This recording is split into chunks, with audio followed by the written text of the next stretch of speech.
to share valuable insights, but will also be crucial in providing us with concrete outcomes to rapidly expand and scale up health innovations.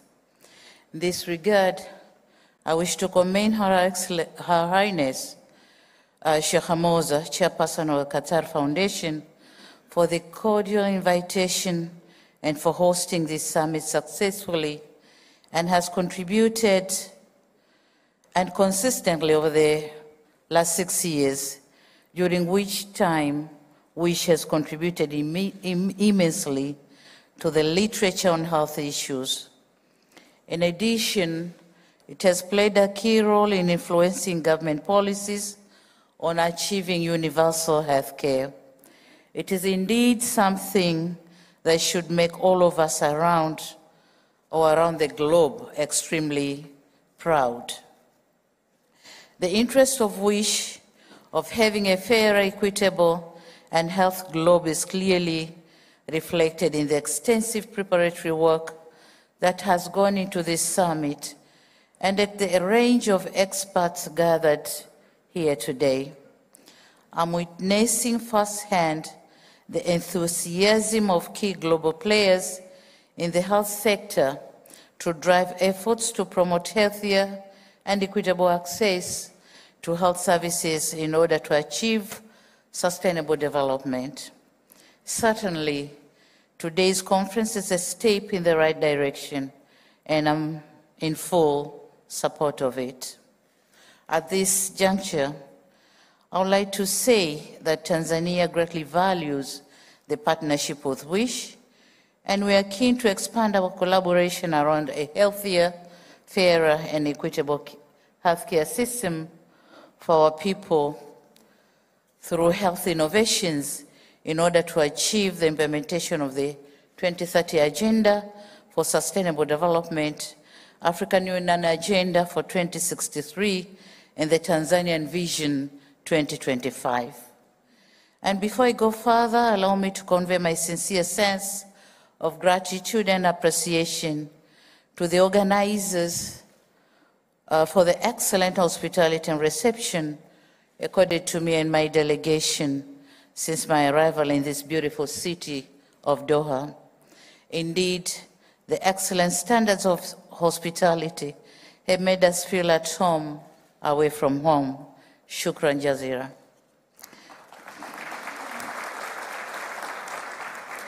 Excellencies, ladies and gentlemen, for decades now, many health systems globally have been facing an increasing demand due to changing patterns of demographic, epidemiological, and socioeconomic transitions. Globalization, urbanization, digitalization, climate change, and aging population have overstretched the capacity of health systems to attain health outcomes. The COVID-19 pandemic magnified these patterns and waged division in societies, with the impacts borne disproportionately by the most vulnerable. The old adage says, every cloud has a silver lining, and this is the case with the COVID-19 pandemic. Although it has taken so much from us, it has also given us an opportunity to write a new future that is healthier, safer, and fairer. The pandemic provides us with a worthy lesson that health is not a cost to be repressed, but an investment to be prioritized and nurtured. Health forms the core foundation of socioeconomic and political stability. The pandemic provided countries with an opportunity to enhance preparedness and progress towards universal health coverage based on a solid foundation of primary health care.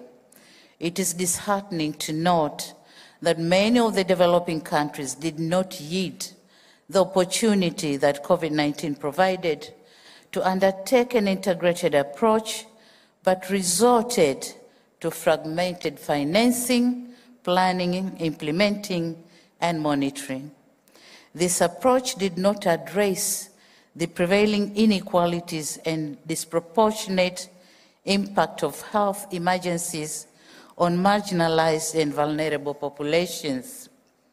Excellencies, ladies and gentlemen, the pandemic's social and economic impacts were felt in myriad ways, making a one-size-fits-all approach to mitigate these effects working inadequately. We often overlook the fact that safe and resilient health facilities need to institute systems, procedures, and capacities that addresses prevention, preparedness, response, and recovery. Why am I saying this? Because we in the Global South have experienced and tackled epidemics in the past through local innovations. And this story was not the same for COVID-19 pandemic, as most of us waited the vaccines from the West, thinking that that can replace the good or the innovations and resolutions, local innovations and resolutions. But we forget sometimes the excellent comes in late or miss something critical or is over-engineered. In practice, resilient health system has to earn the trust of communities it serves. We no more ask ourselves, is it well prepared the way we know? What are the constituents of the whatever is brought into our places? So we have a lot to know before we believe on whatever is brought in our places. So what many fail to understand is that most of our countries, the pandemic did not construe the health sector, but did cut across all sectors, and thus requiring an all-inclusive, multi-sectoral approach. Excellencies, ladies and gentlemen, as COVID-19 slowly easing up, concerted efforts is what is needed to match the advent of new epidemics. I wish to advocate that the spirit of multilateralism must be invoked at all times when it comes to epidemics and pandemics. The injustice of COVID-19 should not feature in future calamities.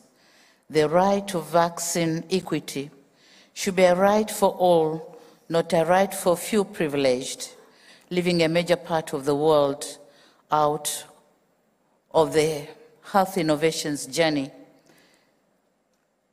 And leaving a major part of the world out of the health innovation journey is injustice to humanity. We have to heal the future. Excellencies, ladies and gentlemen, the future of healthcare sector requires improved health outcomes or innovations. Therefore, local innovators should be encouraged to develop their own sustainable path to improve health outcomes. There's also a need to increase evidence-informed guidance and policies in low and middle-income countries to strengthen health systems and improve their receptiveness to innovations. It is our collective responsibility to design and implement innovation that will improve quality of health or health services according to our circumstances and make healthcare safer and affordable to the population. Excellencies, allow me now to share some few examples from Tanzania. My country experiences in some of the health innovation that have demonstrated impact to the population. Like any other sub-Saharan country in Africa, Tanzania has utilized the opportunity of rapid increase of mobile digital technology to establish various innovative interventions, such as M-Mama mobile platform, which connects the pregnant women to the emergency transport to safer health centers. Manufacturing of mobile incubators is another innovation that facilitates referral of neonates from one facility to another. This initiative has significantly decreased neonatal deaths in one region. The next step is to scale up this innovation to the remaining regions of Tanzania mainland and Zanzibar. These two innovations have significantly served or saved the life of mothers and children. Excellencies, ladies and gentlemen, despite the progress made in innovation in Tanzania and other countries in sub-Saharan Africa, we still face a number of challenges to enable their scale and diffusion within the health system. Such challenges include lack of skilled human capital, infrastructure, and funding to facilitate scaling of innovations, among others. I, therefore, urge you all to take this opportunity to seek ideas and discuss best ways on how we can address these challenges, especially when innovation is focusing to address people's needs and when we use locally available resources in order to minimize cost and ensure sustainability, and when innovation for life-saving conditions are readily available for non-commercial use, and when collaboration is key for success, and innovations that focus to invest on young generation will have bigger impact in future. I once again thank the Qatar Foundation for hosting this event. The United Republic of Tanzania is committed to ensuring that innovation will continue to be its priority in health and development. I thank you very much for your kind attention. Thank you very much.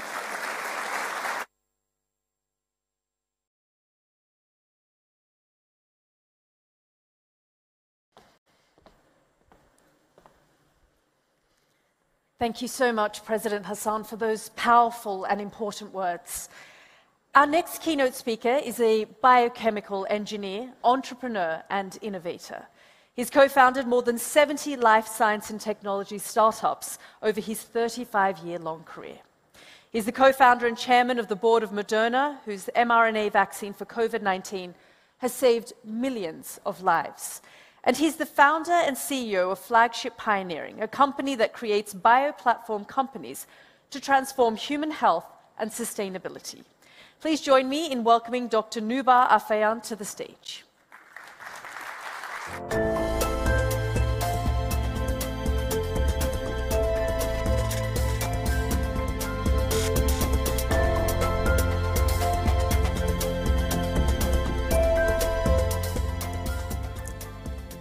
Your Highness Sheikh Moza bint Nasser, and Your Excellency Sheikh Hind bint Hamad Al Thani, Your Excellencies, distinguished guests, ladies and gentlemen, it's wonderful to be here in Doha, and especially to be here at WISH.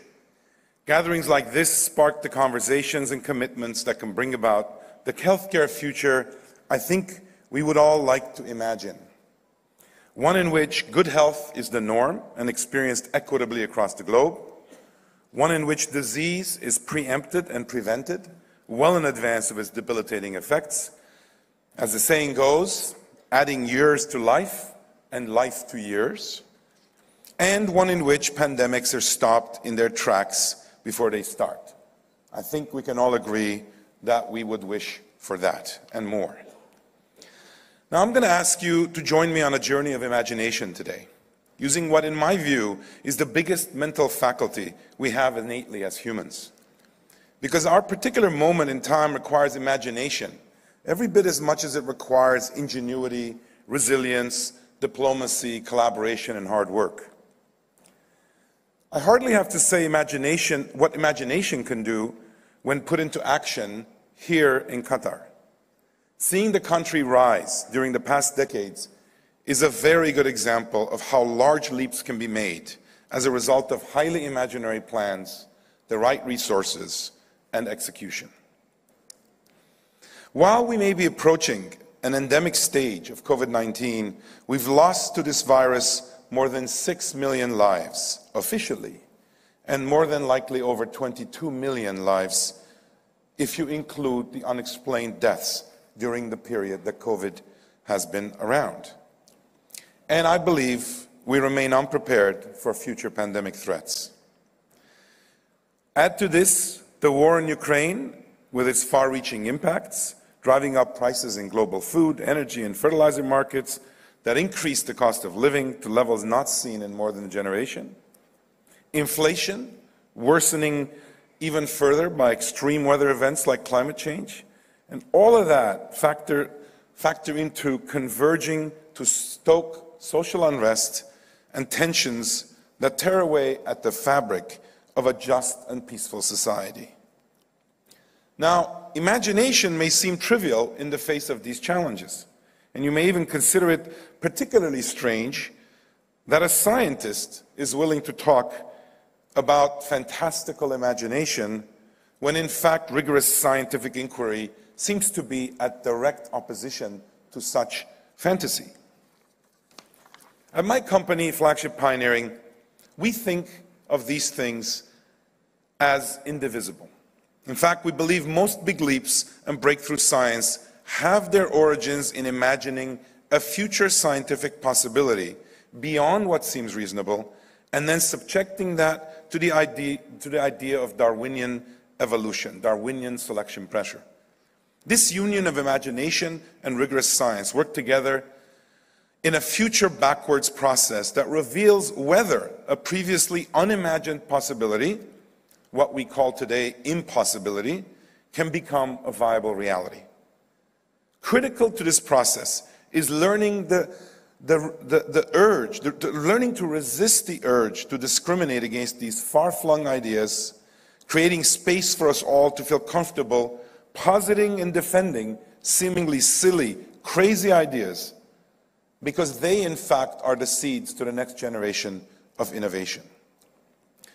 I am founder and CEO of Flagship Pioneering, a company of professional innovator and entrepreneurs that conceives, creates, resources, and develops first-of-their-kind bioplatform companies to transform human health and sustainability. Every single flagship company, and we are now on number 91, internally generated life science companies, begins with an imagining, specifically a what-if question. The point of this starting question is to imagine a future outcome or capability unconstrained by what seems possible today. What if we could uncover and use certain viruses that colonize our bodies naturally to deliver therapeutics safely and repeatedly? Exploring and eventually answering this question led to the creation of Ring Therapeutics. What if a subset of microbes that colonize our guts can be isolated and delivered in a pill to restore a healthy microbiome? This question led us to create Series Therapeutics, pioneering new approaches to treat often fatal, recurrent C. difficile infections and other diseases. What if microbes can alter the health of crops, such that if we add them to modern seeds that are devoid of microbes, we would increase yields and drought resistance dramatically? This question led us to create Indigo Agriculture, which is now extending the science to enable carbon capture in agricultural soil, thereby decreasing carbon emissions and enriching farmers through a scalable approach. What if we could create detailed corresponding maps that connect all known proteins to their underlying DNA, such that machine learning-based algorithms could allow generation of novel proteins, proteins that nature has never seen? This question led us to Generate Biomedicines, a leader in using AI to invent novel and potent biotherapeutics through computation at a fraction of the time previously needed by modern biotherapeutics. And one more. What if patients could produce biologic medicines inside their own bodies upon receiving a biological code molecule? This question led us to found LS18. We have the habit of numbering our companies when they're born. Our 18th life science company in 2010. That company is now known as Moderna. I'm incredibly proud of our team in Moderna and their round-the-clock efforts to develop and deploy our life-saving vaccine. After 10 years in development, the pioneering platform Moderna had created and tested with $2 billion of private investment was ideally positioned to rise to the greatest biological threat of our generation. Over the past 2 years, mRNA technology invented by Moderna has been combating the virus, which in turn also uses RNA to infect our cells, pitting our immune system against a hypermutable enemy. In that battle, a simple code molecule instructing or arming our immune systems, now across over 1 billion people, provided a path to security, saving millions of lives, according to expert estimates. Importantly, Moderna designed the vaccine in 2 days, using only computers, developed towards the first in-human data in 42 days, and ultimately got regulatory approval for distribution in record time, about 10 months, what is widely documented as the most effective vaccine against COVID. But even more importantly, we did so with a commitment to equity at every stage. In the summer of 2020, we slowed enrollment of our US clinical trials to make sure our vaccine data painted a representative and diverse picture. This led our vaccine to be approved 1 week after that of a competitor. If we had to make the same decision to slow down our trials by several weeks in order to be more inclusive of diversity, we would do the same thing again. In October 2020, we became the first company to commit to not enforcing COVID-19 patent rights during the pandemic. And in 2022, to underscore our commitment to health equity in low and middle income countries, we updated our patent pledge to never enforce COVID-19 vaccine patents against manufacturers of vaccines for sole use in the 92 low to middle income countries. We are also alone in that act. To enable production of our vaccines in different continents, we are establishing what we call resilience plants. We recently announced our plans to build such a plant in Kenya with a capacity of over 500 million doses per year output to serve the region. This, alongside a number of such other plants, will make it easier for us to supply globally when the next pandemic arises. We also realize that we need to apply our technology to address many more diseases that afflict certain low to middle income countries. To this end, we're advancing a portfolio of 15 vaccine programs through human clinical studies that target emerging or neglected infectious diseases. We've prioritized work against pathogens identified as persistent global health threats, including HIV, tuberculosis, and malaria, neglected tropical diseases, and the priority pathogens of the WHO and CEPI. We believe collaboration is key to harness the power of mRNA to tackle the world's greatest global public health threats. To accelerate additional vaccines, we launched a program called mRNA Access, where global researchers throughout the world can use Moderna's mRNA technology, manufacturing capabilities, and R&D expertise to explore new vaccines against infectious diseases. And we have a next-generation vaccine against COVID-19 called mRNA 1283 in development, designed to be stable at refrigerated temperatures for efficient distribution in developing countries.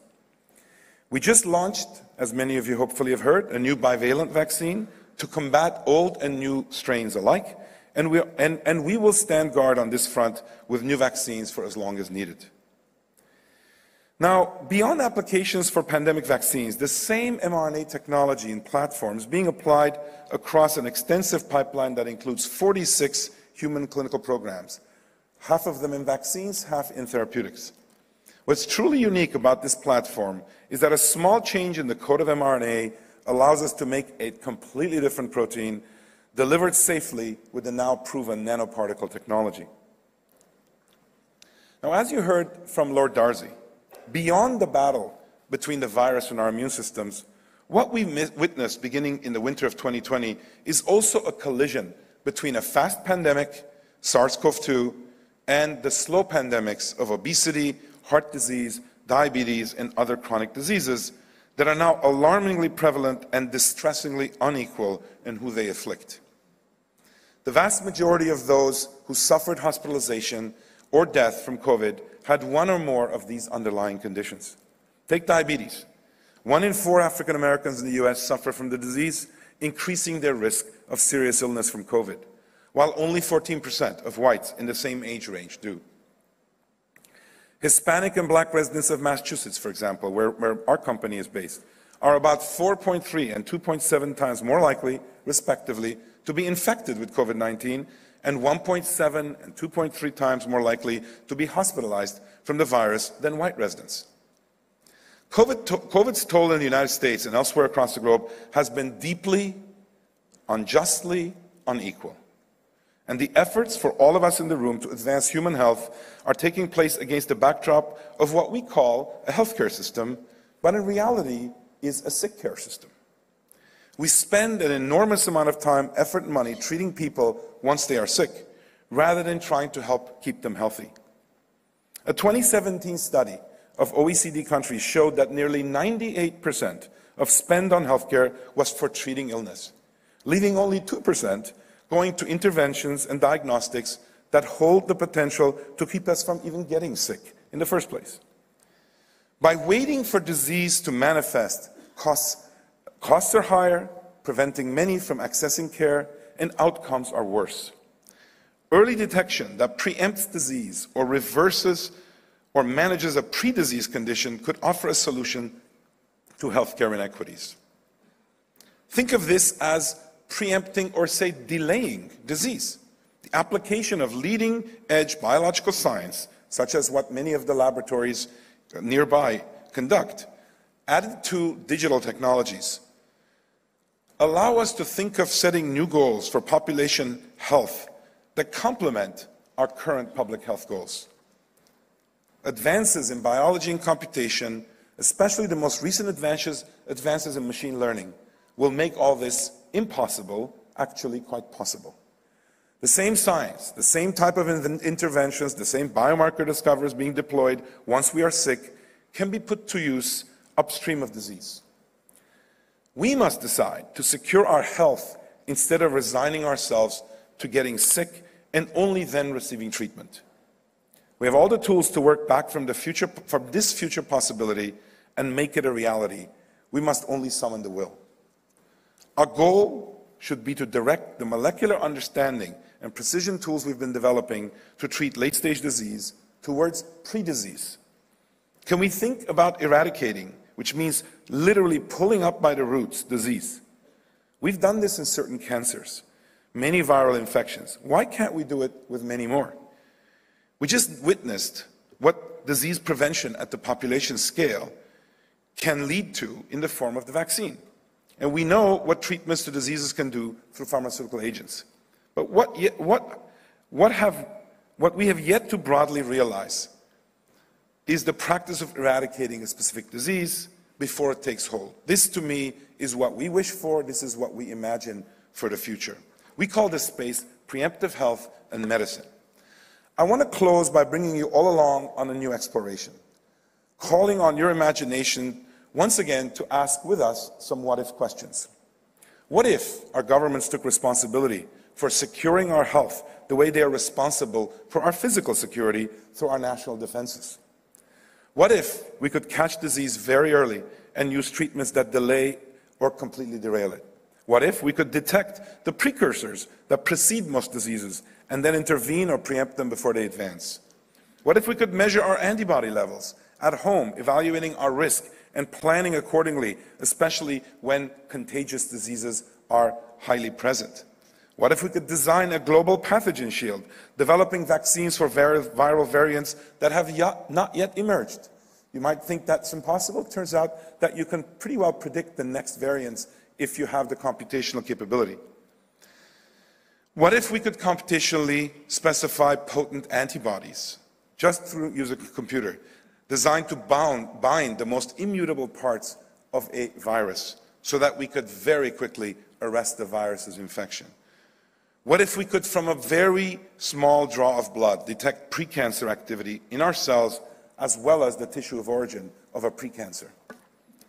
Yes, preemption could even make an impact on cancer. Imagine a world in which most cancer is detected at stage 0. If you were to be diagnosed with cancer, I'm pretty sure you'd want to be told that you have stage 0 cancer, which means it's not manifest anywhere except through molecular characterization, you are moving towards that condition. Our company, Harbinger Health, aims to create this future with its distinctive approach to liquid biopsy. In the future, cancer diagnosis will become more like cardiovascular disease, we believe, a serious but manageable health problem to be addressed rather than a life-altering event caught too late. Once your imagination convinces you that there is vast impact to be created and tremendous value that will result, it's easier to summon the courage and conviction to put the imagination into action. I believe all of this is possible and even desperately needed. We can forge a future together where humankind is liberated from many diseases. This transformation is not only an opportunity, but a moral imperative, giving us the tools to extend lifespans, but even more importantly, health spans for all. Thank you very much.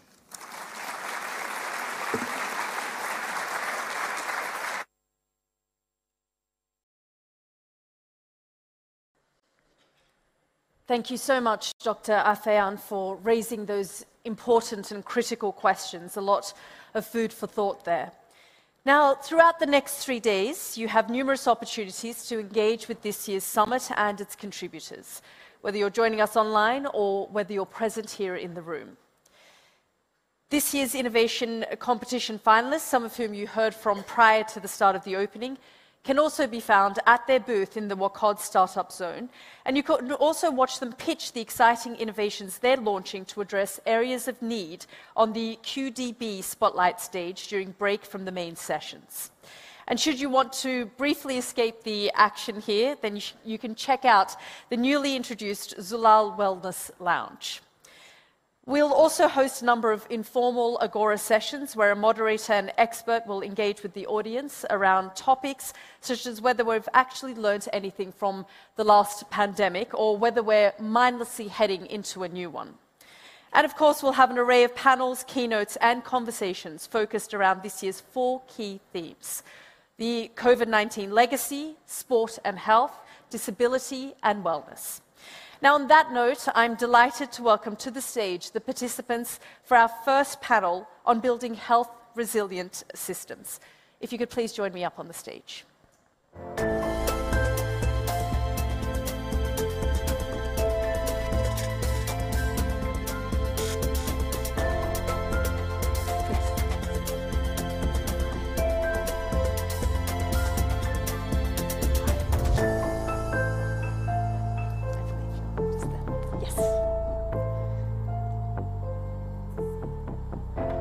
I'd like to introduce our panelists now. We've got Professor Sir Aziz Sheikh, Director of the Usher Institute at the University of Edinburgh, Dr. Ahmed Al-Madari, Regional Director for EMRO for the WHO, Her Excellency Dr. Hanan Al-Khawari, Minister of Public Health, Qatar, the Right Honourable Patricia Scotland, KC, Secretary-General of the Commonwealth of Nations, and Peter Sands, Executive Director of the Global Fund. Thank you all for joining us here on the stage.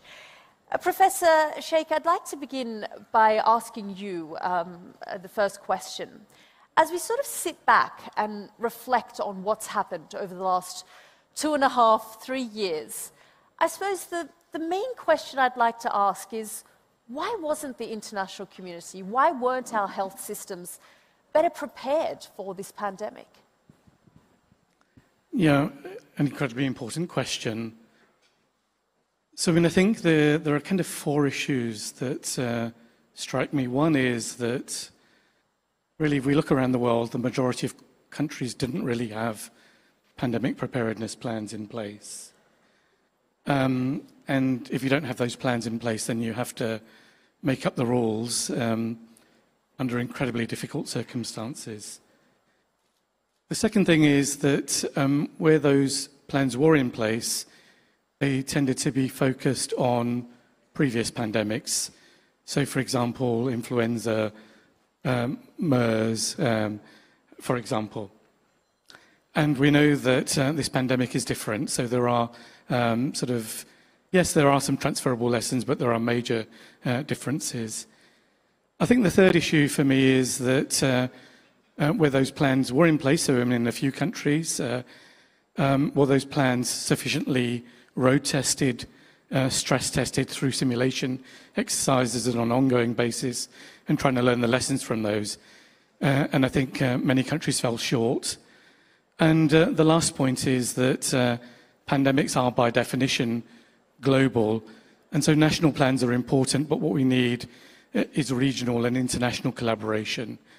And I think that was lacking really quite markedly in this pandemic. I mean, Professor, I suppose the question is, you know, you talked about those who were prepared, those who weren't prepared. But given there weren't any shortages of warnings, you know, there were global warnings, reports written, discussions by many people, experts here in the room as well, who spoke about the fact that we're on the heels of a major global pandemic, yet it wasn't taken seriously. Yes, I mean, I think pandemics will come. I mean, they've come throughout history. They will continue to come. But what we tend to do in healthcare is respond, I mean, in kind of very sporadic ways. So there's lumpy funding. Rather than sort of continuous preparation, it tends to be really as a kind of a response to the pandemic that's being encountered. So I think that is a kind of an incredibly important issue. Obviously, ministers of health are grappling with all sorts of other issues. And so if this is not sort of staring you in the face, then resources, I think, tend to get diverted. And unfortunately, I think we're already beginning to see that, even though we're not out of the current pandemic. So there are other things which are kind of rising to the top of the pile. Pandemic preparedness, resilience. I think in many countries we're seeing sort of interest being shifted already, I think.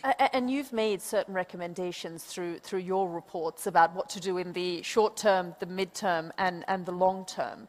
And you've also called on the WHO to take a more leading approach so that we can hold the global community accountable. Can you tell us a little bit more about that? Yes, I think the World Health Organization is an absolutely fantastic organization, has incredible convening power. And so their involvement in this work, I think, is incredibly important. I'm really pleased that we've got WHO representatives here today. I think they can play a role. I mean, they can help in terms of convening, sharing of information. Clearly they have a pivotal role in declaring pandemics. But I think, as we move forward, we need to be better prepared.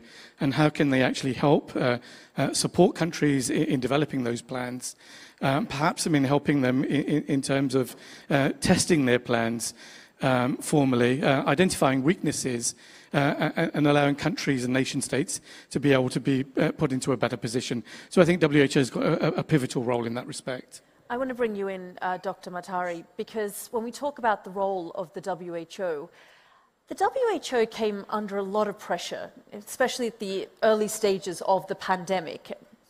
But can you tell us what the role of the WHO was? Because, I would interview representatives of the WHO and say, why aren't you telling nation states to tell their citizens to wear masks, for example? But you can't actually dictate, you can only advise. That's correct, isn't it? I think you've got your mic just next to you. Thank you very much for inviting me to this important discussion. It is my great pleasure and honor, and thank you for asking this question.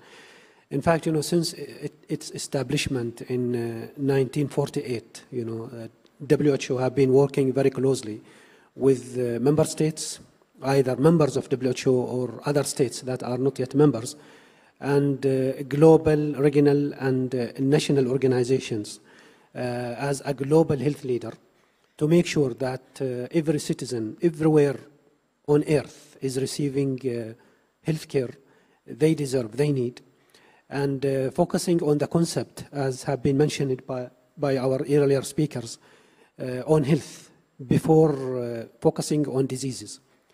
And that was the basic concept, based on the definition of health that have been given by WHO tens of years back, which is a state of complete physical, mental, social, health. It is not just absence of a disease. So that was the basic concept of WHO. Since that time, 1948, until today, WHO have been working with member states on establishing many frameworks, initiatives, and introducing a lot of regulations to make sure that member states are following these evidence-based technical guidance from WHO. And one of the examples is the IHR, the International Health Regulation 2005, which have asked all member states to adhere and follow certain rules and regulations when it comes into dealing with outbreaks, epidemics and pandemics. And COVID-19 is an example. Are they listening though? That is the main point, in fact, and that's why after COVID, member states have all agreed, based on consultations from technical bodies, that there has to be, in addition to this IHR, which is not a binding principle, by all member states, it is not a legal sort of constitution, to make it legal and to make it a binding responsibility by all member states. Whenever there is an outbreak, they are forced by law to follow that sort of rules and regulations. Are you confident, though, that that will be put in place? Because we did see so many countries go their own way. I am glad now that we have reached that sort of level of thinking. And that's why, in fact, we have established, based on member states' recommendation in our last meeting, the Intergovernmental Negotiating Body, which is looking at that missing part, as you said, the legality of whatever rules and regulations WHO produce and member states need to follow. And I'm really very pleased that we have reached that stage. Now this intergovernmental negotiating body is supposed to submit a report next year, but it is supposed to submit the final report by 2024, so that all member states will follow, and it will make it more legal. Whatever we agree in the World Health Summit, meetings, member states legally are responsible for following it up.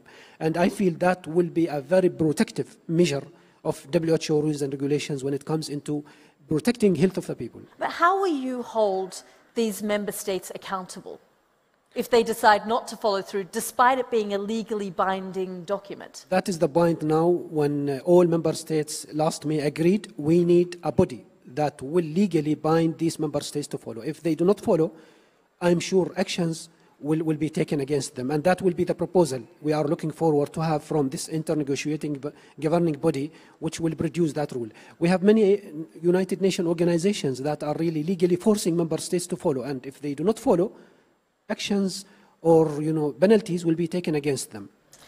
I'm just going to call on the Right Honourable Patricia Scotland. I'm curious to know what you now know that you didn't know then in terms of the pandemic. Well, I think one of the most important things we know is that none of us can do this on our own. You'll know that the Commonwealth is 56 countries, that's 2.5 billion people, 60% of whom are under the age of 30. And we had identified that it was likely that we would be hit by a pandemic before 2020. In 2018, we started to look together to the inequalities that were already present within our health systems.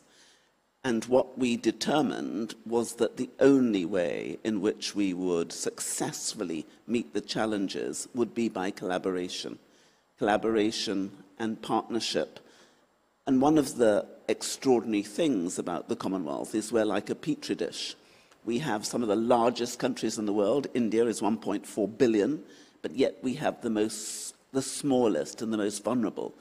Countries like Nauru and Kiribati.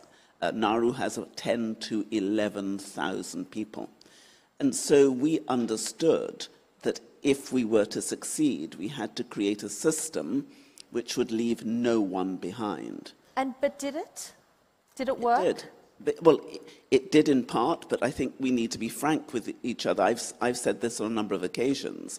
We all may have been in the same storm for this pandemic, but we were definitely not in the same boat, because the inequalities that have been spoken about this morning were real. There were countries in our Commonwealth who had total coverage in relation to the vaccine, and those countries are 57%, but then 37% of our countries had no vaccination at all. And some countries, even today, are only 4% coverage. Now, that inherent inequity is something which we can, if we choose, do something about. We have 42 small states in our world. 33 of them are within the Commonwealth. They are less than 20 million people. Had we chosen during the pandemic, we could have vaccinated those 20 million people within 2 days, because we were vaccinating 20 million a day. Why didn't we? Why did they get left behind? Well, that's the question we have to ask, because when we are looking at what went wrong in the last pandemic, we have to make sure it never happens again. If you look at those three regions, they were the small states in the Caribbean, the small states in the Pacific, the small states in Africa and the Indian Ocean. Had we chosen as a global community to vaccinate those people, you would have had 4 regions which would have been free. We chose not to. And we chose because we didn't see, we didn't understand. Well, now we do. And do you think that the Commonwealth, though, could have come together a bit more, that India could have potentially provided, or countries like Australia could have assisted some of those smaller nations? And we did. We were the first Commonwealth Health Minister group to get together in the margins of the WHO. We set up a COVID-19 action group specifically for this. And we've now agreed with the WHO that we will have a plan of action, not just in relation to this pandemic, but all the issues that are coming. We have learned an awful lot. We used, with great effect, the Commonwealth networks, whether it was doctors, pharmacists, nurses, and together we demonstrated the power of the collective. And I really do want us to emphasize that the people here today, we can be the difference we want to make in the world if we choose. But it's not a question of waiting for others. We individually must choose partnership, and we in the Commonwealth are doing that. And I think what was said just a while ago is really important for us to remember. Everything is impossible until it's done. And there is so much we can make possible if we choose to do it. I think I've been told, and every innovator in this room who's ever wanted to do something new has been told they're crazy. You have to be crazy to make a difference. I think I've been told I was crazy since I was 5 years old. Why? Because I've always envisaged how the world could be, as opposed to how the world is. And we need to be very clear. We can do this if we choose. We have not chosen, so let's choose now. Thank you for those inspiring words.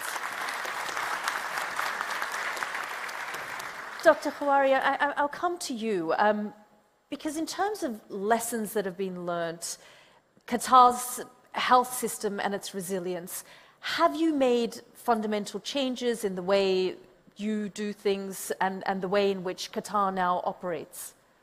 Thank you very much.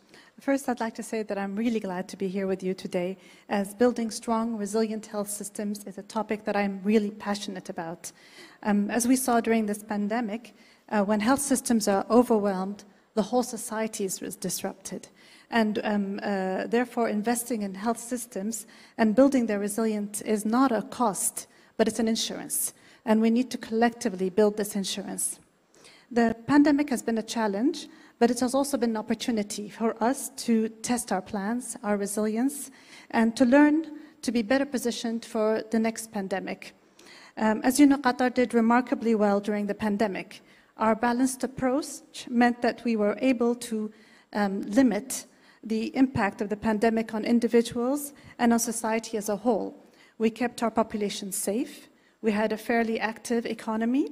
Our children received education online until they could physically go to school. And despite high community transmissions, Qatar has the lowest case fatality in the region and the lowest, amongst the lowest in the world. We have also contributed to the global scientific understanding of COVID infections and vaccination through our scientific publications in respected journals.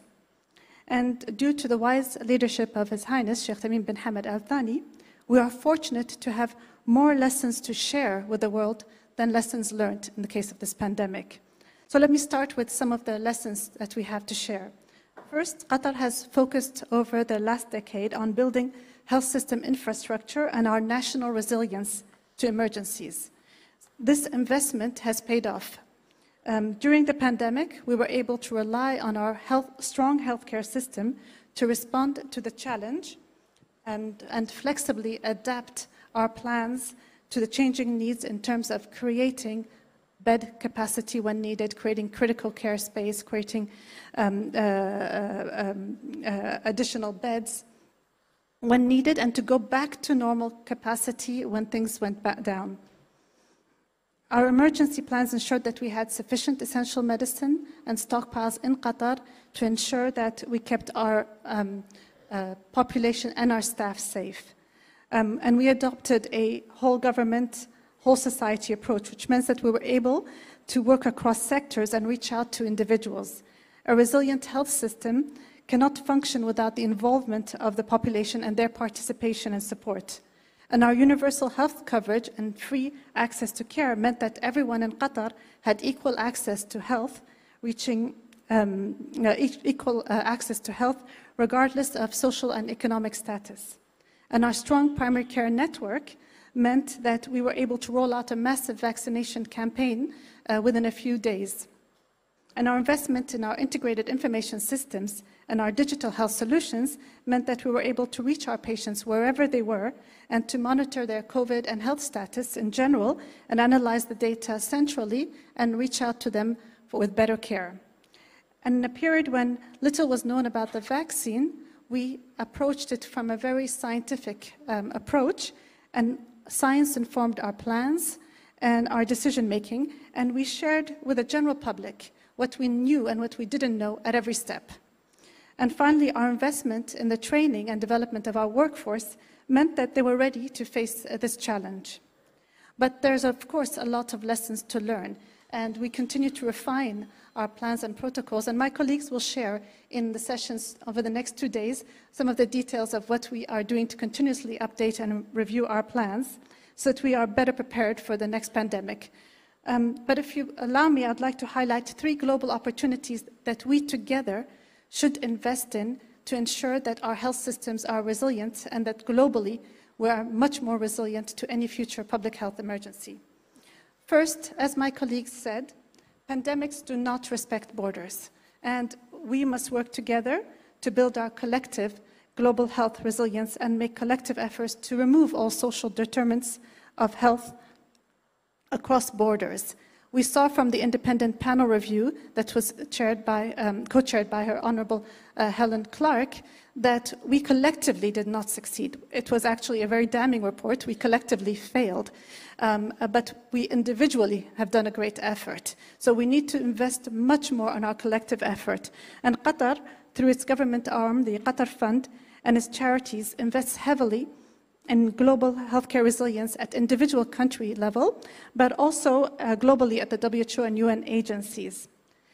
Second, previous pandemics did not address sufficiently, or previous pandemic plans did not address sufficiently the role and social responsibility of individuals. Her Highness eloquently said that in the opening remarks, that individual society responsibility and individual responsibility is really important. And we saw that in COVID, where we did not take our society with us. We had bigger challenges to implementing COVID measures. So the role of the individuals and the social responsibility of the individuals need to be better planned in future pandemic plans.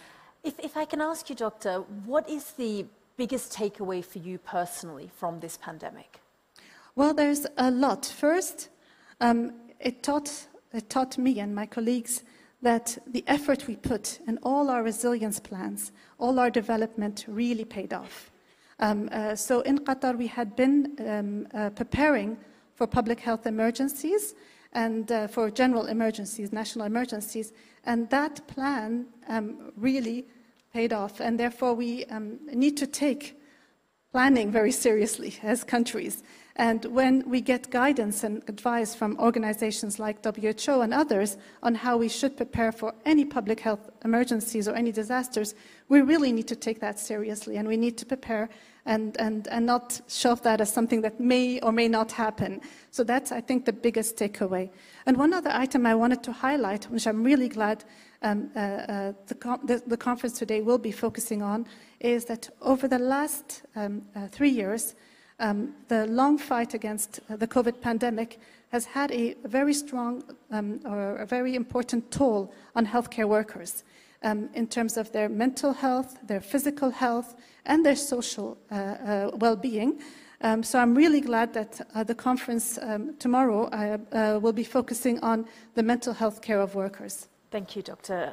Al-Khouari. Before I come to you, Peter, I just want to show our audience a recent Wish YouGov survey of healthcare practitioners from 6 countries and the results of that, just on the back of what Dr. Al-Khouari was saying.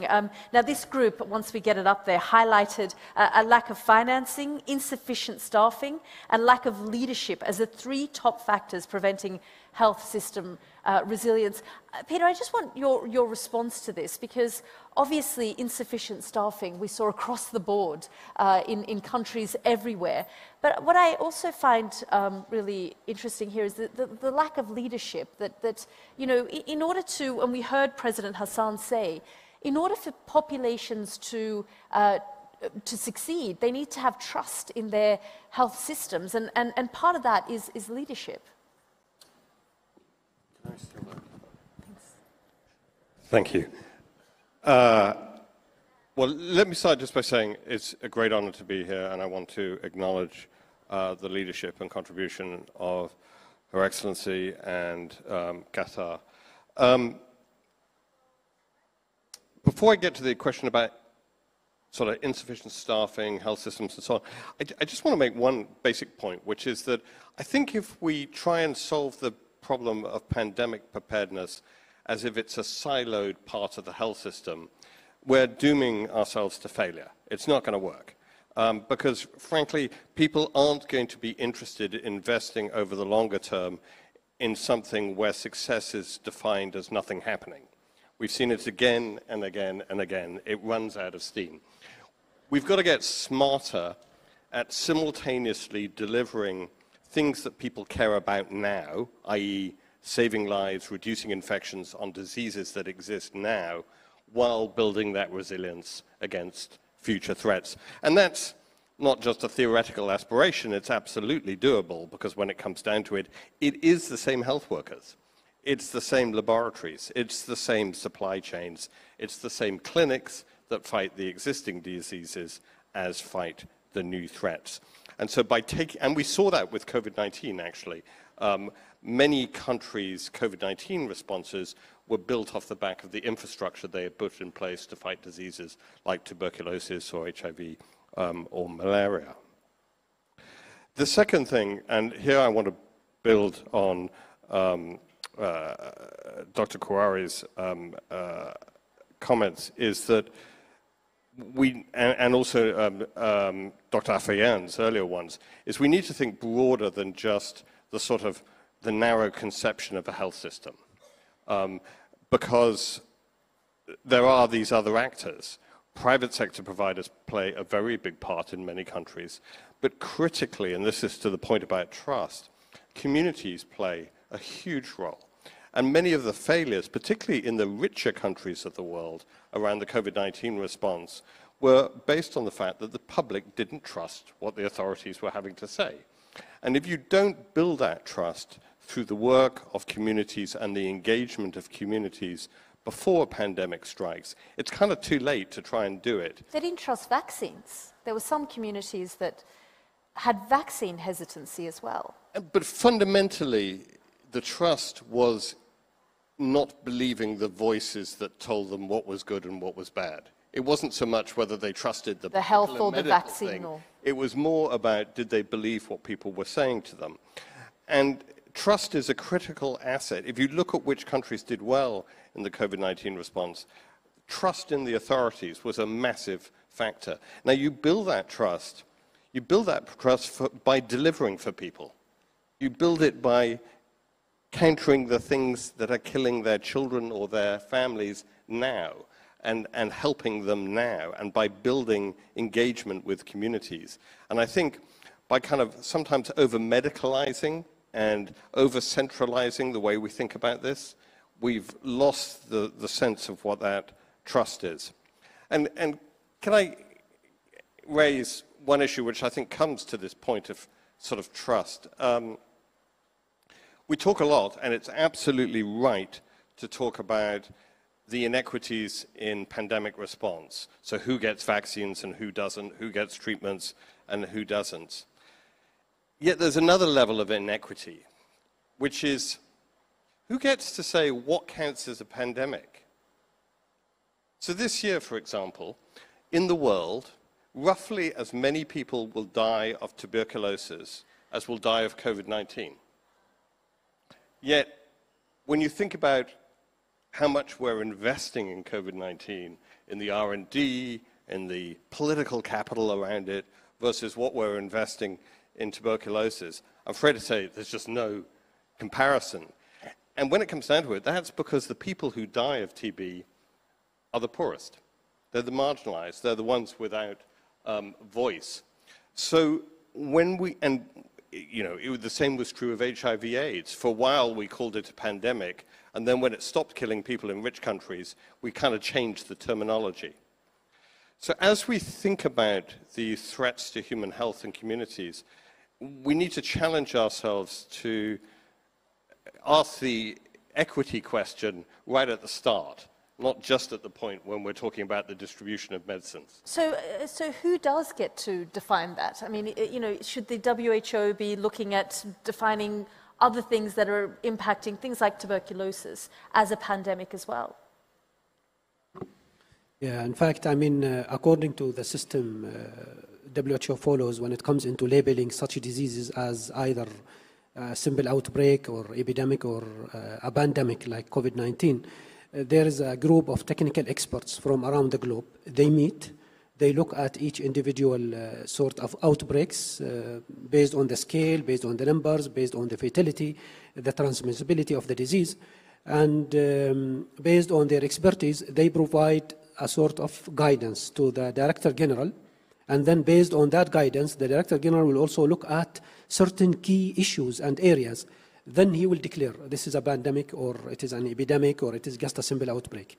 But I fully agree with the point that you have raised. You know, when we look at the number of deaths due to COVID, and the deaths that are due to non-communicable diseases, for example, cancer, TB, communicable diseases, TB, HIV, diabetes, hypertension, it's really far, far away than COVID. But the worry that COVID is a communicable disease, it was transmitted in a very fast manner between nations in no time, compared to, for example, TB, compared to HIV. So that's why mentally we look at this group of diseases differently than looking at outbreaks like COVID, like SARS, like MERS, for example.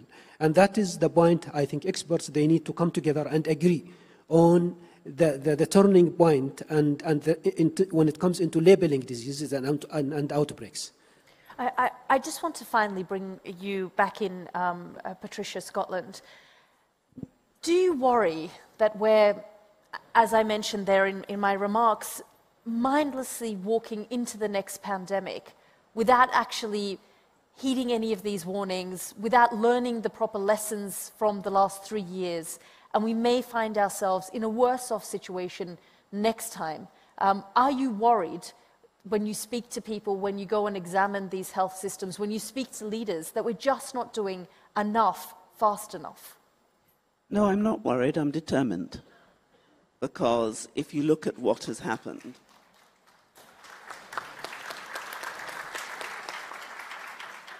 we are doomed if we don't understand our history. And if I look at what our Commonwealth leaders have decided in June 2022, and I'm very glad that the First Lady of Rwanda is here with us, because Rwanda is our chair in office. We have, as a Commonwealth, committed ourselves, heart and soul, to making sure that our response to this health issue is preventative, it has solidarity, and we are going to work absolutely to make sure that we learn the lessons of the last pandemic. But it does mean that we have to replenish the fund, which has gone up but hasn't gone up enough. It means that we have to work together, not just countries, but also civil society, foundations, all of us. Because if we fail to do that, we will not be able to meet the challenges of the future. And if you look at prevention, absolutely right. If you look at children, and we haven't mentioned a silent pandemic. One of the greatest silent pandemics is violence against women and girls. 1 in 3 women and girls will be affected. That's a silent pandemic we need to address. If we look at who was most disadvantaged, absolutely right, those with pre-existing conditions. We have said that we need to strengthen universal health coverage. But if you want to look at a child's possible future, we know that what a child will deliver by the age of what we give a child at 22 months will be what that individual will achieve by 22 years. If we want to invest in our future, we have to invest in our children. Now, we have to do it all. Can we do it? Yes, we can.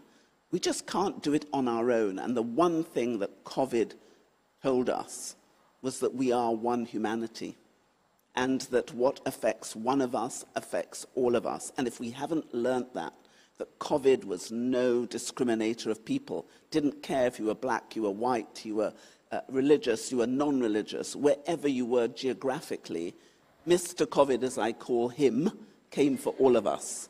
And we, the world, have to defeat him. And if we choose, we will. And wish is one of the great ways of us coming together, looking at innovation, looking at what works, looking at what does not work. And that is what we are doing in the Commonwealth. We're sharing our expertise. We are working out what works, what doesn't work, and we are determined to be the difference we need to make in this world to end it. Let's not make any mistake. It's in our hands. There's no point in us looking at someone else to do it. The people on this panel, the people in this audience, we are charged jointly and severally to change our health dynamic. We have the intelligence, so let's do it. I mean, I want to end on that inspiration, positive note, but I wonder how confident you are that that is. You say these inspirational words, and there are so many experts in this room who are tirelessly working, discovering vaccines and changing systems. But is that filtering through to the political leadership that we have?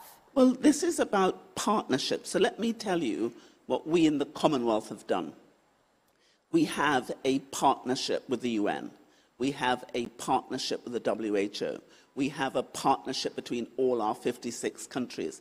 We are having a partnership with anyone who will partner with us, foundations, all of us, because we know that there's no point in having 197 different plans. We need one plan. And what I have said to all those who wish to partner with us is use us.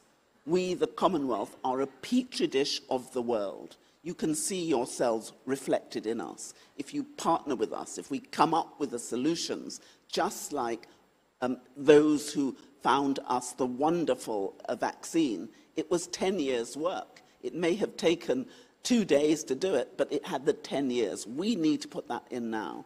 So I am refusing to accept this cannot be done. It is not impossible, and we can do it. But what I do know is we have to choose to. So I am celebrating my 56 leaders who are saying they are going to do this. And I would ask everybody else, please, join us.